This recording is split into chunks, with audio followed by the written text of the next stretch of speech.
Super star Rajinikanth నుంచి గత సంవత్సరం ఆగస్టులో ప్రేక్షకుల ముందుకు వచ్చిన మూవీ జైలర్. రజనీని వరుస పరాజయాల నుంచి బయటపడేసిన ఈ మూవీ రజనీ కెరీర్లోనే బిగ్గెస్ట్ బ్లాక్ బస్టర్ గా నిలవడంతో పాటు 650 కోట్ల రూపాయల్ని వసూలు చేసింది.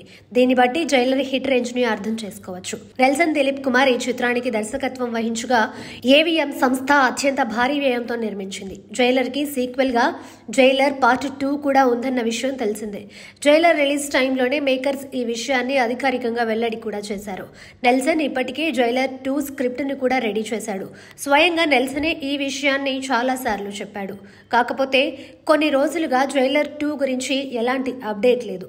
కానీ ఇప్పుడు డిసెంబర్ 5న జైలర్ 2 నుంచి సాలిడ్ ట్రీట్ రానున్నట్లుగా కోలీవుడ్ వర్గాలు చెబుతున్నాయి. ఇక జైలర్ 2లో పార్ట్ 1 ని మించి సర్ప్రైజ్లు ఉండబోతున్నాయని తెలుస్తోంది.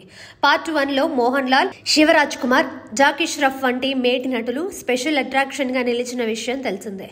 ఇప్పుడు పార్ట్ 2లో కూడా వాళ్ళని మించిన స్టార్స్ స్పెషల్ క్యారెక్టర్స్ లో కనబడబోతున్నారనే వార్తలు వస్తున్నాయి. అయితే ఆ స్టార్స్ ఎవరెవరు అనే ఆసక్తి రజనీ ఫ్యాన్స్ తో పాటు ప్రేక్షకుల్లోనూ ఉంది.